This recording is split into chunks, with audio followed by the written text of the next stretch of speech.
Good afternoon, everybody. My name is Donna Fiesel, and I'm your host of Donna's Edge Talk Show where truth matters. Thank you so much for watching every day, Monday through Friday, beginning at 1 p.m. Central Time, 2 o'clock Eastern Time, as we get to ride home with each other. You can find us on television, syndicated on Abundant Television, found on Roku, Apple TV, and Amazon Fire. And don't forget the podcast on thenewscasters.com, all the social media sites. By the way, for you folks in South Carolina, if we are friends on Facebook, you need to go to facebook.com/D as in Donna, and then spell out my last name, Feazell, do the little /. If we're friends on Facebook, you're automatically entered into the birthday club and into the date night club. So go ahead and keep that in mind. And I'm getting a whole bunch of you. By the way, you guys are loving AP Steadham. AP Steadham has his own podcast as well. He's on YouTube. You're syndicated. You're all over the place. You're on the newscasters. They love you on the newscasters, by the way. Oh, thank you. Thank you, Donna. Hi, Donna. How are you today? I'm doing great. How are you doing?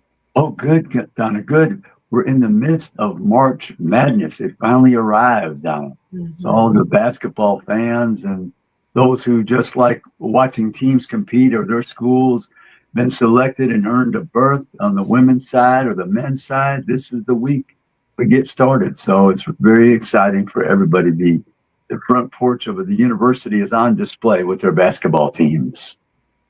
When did March Madness start? I was trying to figure that out a few years ago. Right, yeah, when they came up with that term. I think that term, Donna, came up, I'm thinking it's in the 70s or 80s, I think. Yeah. That term. Wow. I think, yeah, it started. I don't know who came up with it exactly, but it's well said. And, people just they miss days. They're watching the games. They're staying home or going to a party to watch their team or teams. So it's a lot of fun for the entire country, and it's a broad spectrum of schools and universities. I think that makes it all that much more dynamic. I think so too. And so, I have a segment and it's called Sports History. Lamone's Mexican Restaurant actually produces that, and they're out of Henniger, Alabama. But we're talking about sports history and World War II and FDR. They were trying to figure out, should we have sports? Should we have football? Right. Because of all the men who were being enlisted in World War II. Right. That's and right. So a letter was written to him, and he read the letter and he said, yeah, let's keep it going because people need a downtime. And I'm so glad he did that. Right. Yeah, there were some years that they didn't have football at universities, Don, as you probably found out, so they had that historical perspective. So then they revived it. But it was probably anywhere from 42, 43, maybe into 44. Some teams did not participate in sports, but they did start to continue. Maybe it was because of that letter that you just mentioned. But that's an interesting piece of history that you're thinking, how come we didn't have it for a few years there within the middle of that war, but then we revived it?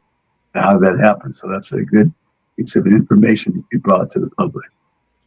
Well, I want to talk about March Madness. And so what's going on with that? And I know it's really, really exciting, and we're all enthralled about that. But what's happening this year? Right. And Donna, the record year for the SEC on the men's side, 14 teams. There's only 16 teams, Donna, in the league.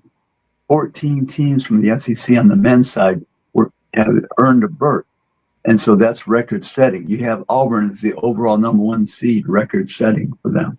So this basketball in the Southeastern Conference, it matched their football and then some, because this never happened to any league. It never happened to any league across the country.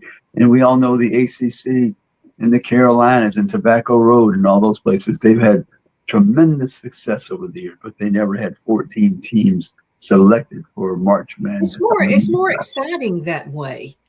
Yeah. So there were some things had to move a certain way for the SEC teams to have an opportunity to be selected. There were a lot of upsets, Donna, in some of the mid-major conferences. So many times, if a mid-major, the league champion during the regular season, won the conference, you might slip in another team from the mid-major conference. But because they were upset, there was no room, so they had to select teams in the SEC. ended up being the benefactor with 14 teams being selected. So, as I said from the start during basketball season, the SEC, they need to have, let's say, 4 or 5 minimum reach the Sweet 16, let's say. And they need to have at least one get to the Final Four, not two. When you have that many teams participating, you need to have at least one, should have two, because you're having so many opportunities to earn a berth to the Final Four, which will be held on the men's side, San Antonio, Texas. San Antonio, Texas. On the women's side, it's going to be in Tampa, Florida. So two nice venues. Hopefully warmer weather on both. Mm-hmm. I'm hoping so. I think it probably will be. Okay, so on the let's talk men's side, and then I want to get to the women's side because we got a lot of women out there who are really interested in women's teams. Yeah. The women's side, Donna, there's 10 teams. I'll go over the team. We'll go over the men's too, but on the women's side, and remember, Donna, the women's slightly different. They just have the two regions, Spokane, Washington, and Birmingham, Alabama. Okay. So they'll be paring that down. 8 teams will be in those two regions apiece. 8 teams. So on the women's side, we'll just go over the Spokane side. You have Ole Miss at number 5, playing Ball State, and those will be on campuses. Donna, they won't reach Spokane until it's the final 8 on both sides. LSU's number 3. We have Mississippi State is a number 9. Kentucky's a number 4. Oklahoma's a number 3, and that's on the Spokane side. Then on the Birmingham side, you have South Carolina's a number 1. Alabama's a number 5. Vandy's a number 7. Texas is also a number 1, and Tennessee is a number 5. So that is 10. My count is 10. But the SEC women as well should have minimum 1 in the Final Four. They should have several reach the Sweet 16, maybe a couple at least reach the region, the Final 8 as well. But those two regions, there's one right there in Birmingham, Alabama, right in the heart of SEC country. If you like women's basketball, they made it for you to travel to Birmingham, Alabama. It's right there. So you're lucky because, like I said, there's only 2 spots in the entire United States, and one of them they placed in the middle of SEC country. So support those teams because it helps. It helps at certain times when you have a crowd behind you in critical moments and it's a tight ball game and you're looking for something from the home team, the home crowd. So travel to Birmingham if you like women's basketball. It'll be coming up near the end of those games will be played. I think it's the 28th, 29th, 30th, and 31st of March in Birmingham. Yeah. You're an authority on this. So let's talk Vandy just for a minute. Okay, because I'm hearing Vandy in the women's team. I'm hearing Vandy in basketball. Vandy on the men's side as well in basketball and football, what they did this year. Right. What's going on with Vandy? Are we going to see them rise in those ranks? Right. They have good coaches. It starts with good leadership. Donna, as always, it's very difficult to have a good program just by chance if you don't have the good leader. Because that person, whether they can coach or not, they hire the right people to implement the schemes and recruit the players. So they have good leadership on those teams right now. The men's basketball, the women's basketball, the football team. But there's an outstanding freshman that Vanderbilt, the women have, Michaela Blakes, I believe her name is. She scored 50-something points, not once but twice. They scored 50 points. I mean, that is an unbelievable effort to score 30. I mean, Donna, that's a huge game for somebody to score 50 and to do it twice. Mm-hmm. That's spectacular. So, yeah, I mean, she's a freshman. She's a freshman. So we'll probably see some more games from her down the road. High scoring 30, 40, 50 points, hopefully. But yeah, they're going to ride her. But anyway, they're number 7. They're going to be playing Oregon in the Birmingham bracket. And then on the men's side, they have a good team as well. But Donna, let's look over the men, the 14 teams. Maybe it's easier to say who didn't make the tournament. Maybe, I don't know. But, I'd say Auburn's number 1. They're playing in Lexington. Texas A&M is playing at number 4 in Denver. Ole Miss is playing in Milwaukee at number 6. And that is the South region. they'll meet up if they reach the final four in the region. That'll be in Atlanta, so they're in the South region. Then we have in the Newark, New Jersey region. That is the East. You have Mississippi State at number 8. They're going to be playing in Raleigh. We have Vanderbilt, number 10, playing in Cleveland. We have Alabama, number 2, playing in Cleveland. And that is the East region. They'll play in Newark, New Jersey if they reach that far. Then we have the Midwest. That's in Indianapolis, Indiana. We have Georgia, number 9. They'll be playing in Wichita.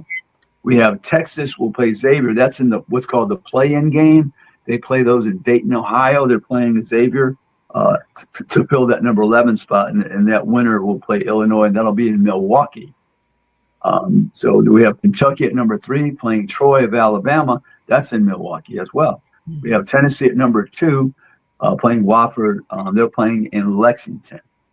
Then we have, and that's, like I say, that is the Midwest region, Indianapolis, Indiana. Then we have the West. That's in San Francisco if they reach that far. You have Florida at number 1. They're playing in Raleigh, not too far from you, Donna. And then they have Oklahoma's playing in Raleigh as well. They're number 9. We have Missouri, number 6, playing in Wichita. We have Arkansas playing in Providence. And so we have 14 teams, total record. I don't know if anybody, the most all time, maybe before that, maybe it was 12, something like that, 11 or 12. But 14, they surpassed it by a couple of teams at least. I don't think there's anybody at 13 in the league, but 14 teams. Now, I don't know if this will happen again. This may not happen again. They have 14 teams from the SEC, 16 teams currently with the addition of Oklahoma and Texas this year. I don't know if we'll ever have 14. So this is a banner year for the SEC men's basketball. And it's always good with the women. I mean, they have the 10. That's double digits. That's excellent as well. That's amazing. So I know that there is a top 5, and we have people, but now you also have your top 5. So let's talk your top 5 and how you think it's going to finish out in the rankings this season. Yeah. Donna, Florida won over the weekend, they won the SEC tournament on the men's side. They beat Tennessee in the final game. But that Florida team, Donna, they beat Alabama in Tuscaloosa. They beat Auburn at Auburn. Those are 2 of the top teams. And then they beat Tennessee now in this championship game. So I don't know, Florida, that's a good right now, that's a good basketball team. They're as good as anybody in the country, Florida. And they, the coach, he built it up rather quickly. So kudos to him. But Auburn is still among that top 5. I would have Tennessee in that top 5. Across the country, I'm not sure who I'd put in that at this moment, but the SEC is well represented in the top 5 with those teams. And Alabama has a chance to beat anybody because they score a lot of points. Alabama's issue right now, Donna, they have to play some defense. You have to play a little defense. And in basketball, you could score 100 points, but if you're giving up over 100, the math is not correct. So play some defense, Alabama. And then Grant Nelson, their big forward, he was having a good ball game the other day against Florida in the first half. He got hurt. So he's having his knee examined early this week to see if he can participate at any point in the NCAA tournament. But they really need him if they're going to make a run in this NCAA tournament. Yeah. Absolutely. You know what? Just in time, let's go into a commercial break, and we're going to return in just a few minutes. And we're going to talk about AP as we see it when we come back. Twin City Used Car Sales has been serving drivers in the Northeast Alabama area for years with a quality selection of late model used cars, SUVs, and pickup trucks.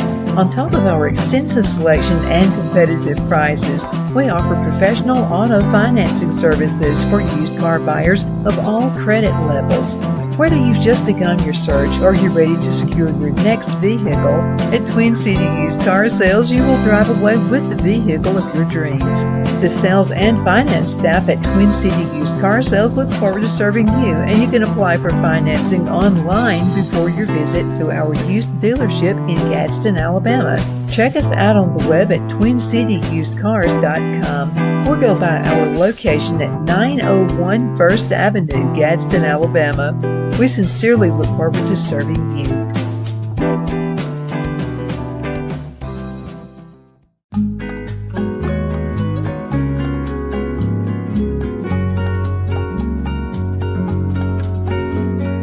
Lamone's Mexican Restaurant, located in Henniger, Alabama, and voted Best Mexican Restaurant of DeKalb County, Alabama 2020.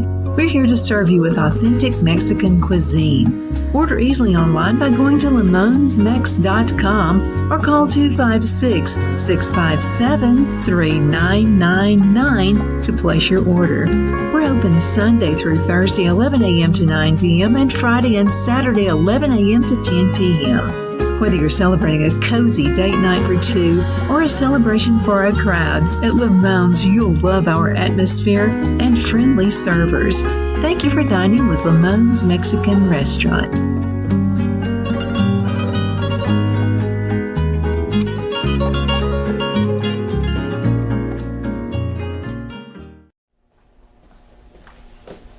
Are you ready? We all wonder what tomorrow will bring, but the future lays itself at the feet of the prepared and surrenders to the will of the persistent. It's not easy, but today shapes you so you can shape tomorrow. With Northeast Alabama Community College, when the future asks if you're ready, you can answer yes. Begin your future at Northeast Alabama Community College. Donna's Designs offers a line of handmade memorial, wedding, and keepsake jewelry that launched back in 1970. I'm a self-trained jewelry designer, and I will work closely with you to create unique designs you can love and treasure for years to come. Whether that be flowers that were used in a funeral arrangement or stones you found on the beach at a memorable trip, call me at 256-659-4319, and let's think of the possibilities. Because of your overwhelming support, our 1488 MyPillow has been one of the biggest sales in MyPillow history. I couldn't think of a better way to say thank you than to extend our wholesale pricing through Christmas. Get a classic standard MyPillow for only $14.88. Upgrade to a queen size, just $18.88. King size, only $1 more. Get my body pillows for only $29.88. And ready? Multi-use MyPillows, only $9.88. It's perfect time to stock up for Christmas gifts for everyone on your list. Go to MyPillow.com or call the number on your screen. Use your promo code to take advantage of our wholesale pricing, including my classic standard MyPillows, only $14.88. But that's not all. I'm so confident you're going to love our classic MyPillows that I'm going to extend my 60-day money-back guarantee until March 1st, 2025. Plus, orders over $75 ship absolutely free. At Liberty Bank, we're all about community, whether it's to help with a charity fundraiser or help families in need. Toys at Christmas or a local football team, we're here for you. You see, we realize the importance of family. Sometimes it's to build a new home or necessary home repairs. We're here for you.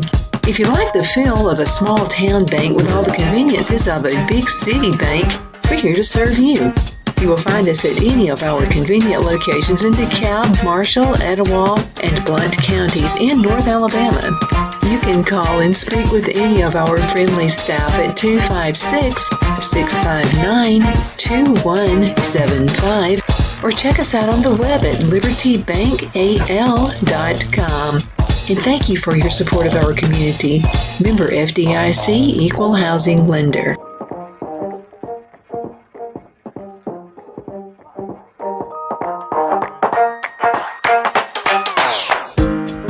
Good afternoon. We're back. My name is Donna, and I'm your host of Donna's Edge Talk Show, where truth matters. But by the way, AP coming up on April 1st of this year will be 20 years for Donna's Edge. Oh, congratulations. I can't believe it. I mean, I can't believe it. Tom Williams, back in the day, actually gave me my start. And so it's been going on. Tom, thank you so much for all your help through the years. He still helps me. And so Tom is just, he's retired, supposedly retired, but he is one of my best friends. And again, Tom Williams, thank you so much for helping me get the start. Definitely appreciate it. It's been a whirlwind. I have absolutely loved this more than anything I've ever done. And AP, I've loved all my jobs. I've always loved everything I've ever done. GTE was a good thing, and I love that as well. So I've just been one of those lucky people who absolutely loves what they do. AP, you love what you do too. And you are growing. I am watching your viewership grow by leaps and bounds. So congratulations to you. Yeah, thank you very much, Donna. AP, as we said, we discussed the Southeastern Conference, primarily the football, as you can see behind me. We have the helmet, and not hanging up there. You say, what is that hanging? That's some of my credentials. I just thought I'd put those up there to let people know that I do have to be on the road to bring them these stories. So those are some of my media credentials. I just was hanging up next to that football helmet. But yeah, we try to have interesting guests on, and we discuss the Southeastern Conference and keep an eye on the national college football scene and other sports. And we definitely discuss the basketball because the SEC has reached new heights. And so before, when you're just having the football parties, now they're having the basketball parties as well to watch their favorite team from the Southeastern Conference, men and women. And so it's really been something for the league to prosper during the winter months in the colder temperature. You're inside. What am I going to do? Well, you watch that basketball, really have fun watching your team compete. So the folks could know you just a little bit more, because we're in South Carolina as well. Well, we're all over the country through Abundant Television, found on Roku, Apple TV, and Amazon Fire. If you've been doing sports your entire life, was there something else you did before sports? Yeah. I was in business for a while, Donna, when I finished school. But since I was a young boy, I guess 10 years old, I tell people it's all in my head. I watched it and studied it and enjoyed it through all these years. And I thought, well, maybe I can share a few stories, a little bit of historical perspective. I can bring the history to the present and project the future as well. So you're touching all three areas: the past, the present, and then projecting the future as well. So I've known about the Southeastern Conference since I was, I guess, 10 years old. That's when you first started watching television and seeing the games. And it's been such a joy for me and my family to just watch the Southeastern Conference. They took sports seriously. And then when they involved the women, when they had the Title IX, they brought around the women's teams as well. And I always liked the basketball. So I've watched that for a very long time. I tell people, I saw the coach of LSU, Kim Mulkey, when she was in pigtails in high school. That's how long I've watched women's basketball. I saw her play in an all-star game. And I saw her actually win the gold medal in Los Angeles in 1984. I was there. I saw Pat Summitt was the coach, the former coach of Tennessee, the late, great Pat Summitt. So I had the pleasure of watching women's basketball and see the rise and how it's evolved, and the athleticism and the skill level has just multiplied and made it such a great game. Well, and I think that's the success of your show as well, success of what you do. I'm really proud of what you do to promote women's sports. I really am. That's another reason folks like to watch you. Yeah, I hope so. But we like basketball. It's a good sport. It's the women's game is played below the rim, but they're highly skilled and they're getting more athletic through the years and more dynamic. Like I said, we spoke about the freshman from Vanderbilt scoring 50 points. Wow. I mean, that takes some skill, Donna, to put the ball in the basket that many times and score 50 points. Not only once, but twice. I mean, it wasn't lucky, right? And she's only a freshman. So Vanderbilt fans, they're going to really enjoy her career. Hopefully she stays healthy. But we love the basketball, love the college football. That's our I guess our favorite sport is the college football. We watch professional football too, Don, of course. Cover the Super Bowl, and people can see those interviews on my YouTube channel at AP As We See It and at AP Steadham. But college football, that's number one with us, really. And college basketball, we love that. We watch some pro basketball, but college basketball is much more fun to me. And we'll be at the Final Four. We'll be in San Antonio, Donna. So you're probably going to be viewing me from San Antonio in a couple of weeks here. That's going to be awesome. I love San Antonio. You got to do the Riverwalk if you haven't done it before. Yes, I've never been to San Antonio. I'm looking forward to it, and I'm hoping, like I said, 14 teams on the men's side. Mm-hmm. There needs to be an SEC team in San Antonio. And people there are so friendly. And San Antonio is diverse. I mean, there's lots of nationalities and folks there, but they found a way to work together, and I really love that part about San Antonio. Oh, yeah, that makes the world go round. Everybody contributing. That's the best. Absolutely. But do the river walk. You got to do Yeah. that. And Yes, there's so much to it. And going ahead and take the canoe ride through. Oh, okay. You'll get a lot more. I was born on a river, so I'm looking forward to it. Absolutely. Okay. So we got about a little bit over 3.5 minutes left in this segment. I know you've got a lot of stuff that you want to cram in.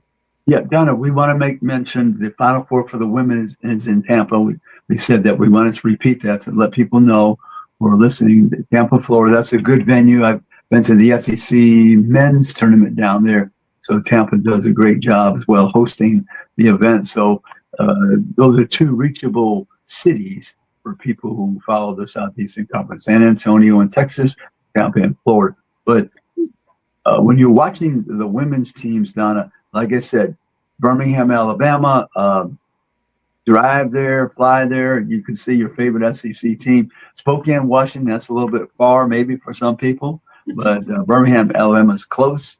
I love watching the basketball, Donna, and because it's a one-shot, pun intended, one-shot situation. You can be hot that day, and you can beat the best team that's in your bracket. Because if you can get that ball, I always emphasize when I discuss basketball, ball in the basket, Donna. When you're watching the game, are people making shots? Because that's what counts. Are they making those free throws? And especially at the end of the game when it's tight and there's the pressure, you can feel the pressure. Can you make 2 free throws, or can you make 1? Because a lot of times, if I'm a coach down there, there's a minute left and it's tied, I'm not letting the other team have the ball. I'm going to foul somebody and put them on the line, put that pressure on them, and more than likely, Donna, they falter. They miss, make 1, but it gives you a chance to get a basket and go ahead. So I say foul somebody. Don't let them get the last shot and it be a couple of attempts and you don't ever have a shot at the end of the game. I want a shot to go ahead or tie the game. I'm not going to let somebody just hold the ball on me. I'm going to foul them and put the pressure on them. But basketball's a great game, Don. It's fast. The officials can make a difference. And when I say that, make a difference. If the official's calling the game tight, you must adjust. You must adjust. The coaches, they scout the officials, Don, as well. They know who's going to be doing the games. They're checking, did this official call a lot of fouls during the season? Did they call it tight? Did they let them play loose on defense where you can touch people a little bit more? So the coaching staffs, they do everything they can to watch the film of not only the other team, but the officials as well. So in college basketball, Donna, the coaches are really the main focus of the sport. Where in the pros, it's the player. But in college, they have the command of the team. And, their stars, of course, must produce and perform. But the college coaches, they dictate the tempo and schemes and really have more control of the game. Absolutely. Okay, we're going to have to call it a day. AP, thank you so much for being with us. How can folks find you again? You're also on YouTube. Yeah, also on the YouTube channels, we videotape everything at AP as we see it, and then at AP Steadham as well. Spotify, Facebook, Instagram, X accounts, everywhere. We and newscasters as well. Absolutely. And thank you guys so much for watching. We definitely appreciate that. Continue sending those emails, by the way. Donna at donnasedge.com. Donna at donnasedge.com. Glad to see some South Carolinians coming in there as well. But thank you so much for being with us. And thank you, AP. We'll see you later. Bye-bye. Y'all have a good day.